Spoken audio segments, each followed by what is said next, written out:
세계적인 과학저널 네이처가 올해 주목할 7가지 과학 이슈를 발표했습니다. 코로나19의 지속.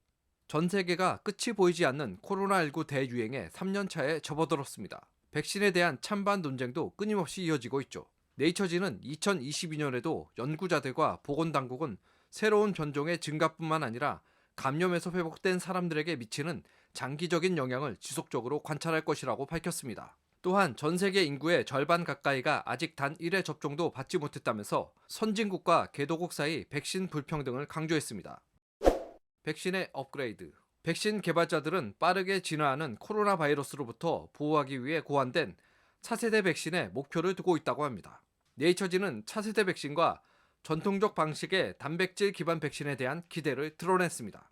내년에는 특종 변종을 타깃으로 한 메신저 RNA 백신이 개발될 수 있다는데요. 한편 기존의 DNA 기반 백신은 mRNA 백신보다 제조 비용이 저렴하고 좋은 보관이 필요 없어 저소득 국가에 좋은 대안이 될 수 있다고 밝혔습니다. 백신 개발은 HIV, 말라리아 등 다른 주요 바이러스와 질병에 대해서도 진전될 것으로 예상됩니다.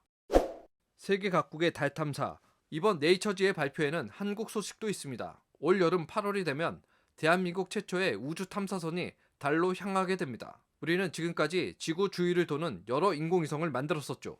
이번에 발사될 한국 최초의 달 궤도선 KPLO는 인공위성처럼 1년 동안 달 주위를 돌며 달의 비밀을 풀어낼 계획입니다. 올해는 그 어느 해보다 우주 이벤트가 풍성한 해입니다. 미국은 2025년 사람을 다시 달에 보내기 위해 오는 3월 새로 만든 로켓에 마네킹을 태워 보냅니다. 러시아도 45년 만에 달 탐사를 다시 시작했고 일본 역시 2030년 전까지 달에 일본인을 보내겠다는 계획입니다.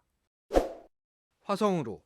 오는 9월 러시아 유럽연합 엑소마스가 발사될 예정입니다. 여기에는 탐사 로버 로절린드 프랭클린이 탑재됩니다. 강력한 드릴로 2m까지 시추할 수 있어 지하에 얼음 상태로 있는 물을 찾을 수 있을지 주목됩니다. 해당 로버는 발사 후 내년 6월 화성에 착륙, 토양 속의 생명체의 존재 여부를 탐색하게 됩니다. 중국 또한 우주정거장 텐궁을 완성할 계획이며 1000개 이상의 실험을 실행할 계획입니다. 기후위기. 작년 영국 글래스고에서 열린 COP26 정상회의에 힘입어 2022년에도 11월 이집트 샤름 엘 셰이크에 모여 또 다른 유엔기구 회담인 COP27이 열립니다. 국가들은 지구 온난화를 산업화 이전의 기온보다 훨씬 낮은 섭씨 2도 이하로 제한한다는 2015년 파리 합의 목표에 부합하는 기후 약속을 내놓을 것으로 예상됩니다. 한편 이번에도 중국, 러시아 등 기후변화에서 주요한 국가들의 정상이 불참할지 주목이 되고 있습니다. 물리학의 발전. 단연간의 가동 중단과 광범위한 정비 작업 후 강입자 충돌기가 스위스 유럽 입자 물리학 연구소인 유럽 입자 물리 연구소에서 6월에 운영을 재개할 예정입니다. 강입자 충돌기는 빛의 속도에 가깝게 양성자를 가속해 충돌시키는 장치인데요.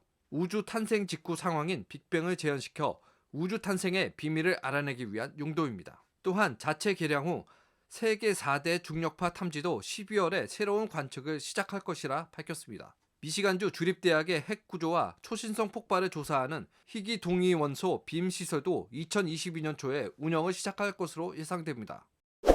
생물 다양성 보전 추진. 4월 25일부터 5월 8일까지 중국 쿤밍에서 개최될 예정인 UN 생물 다양성 협약 총회도 주목받고 있습니다. 현재 서식지 손실과 인간의 영역 침범 등으로 인해 약 100만 종의 식물과 동물들이 멸종 위기에 놓여 있습니다. 이번 회의에서는 이와 관련된 각국의 생물 다양성 보호 대책 마련, 범지구적 해결책 모색 등이 논의될 예정입니다.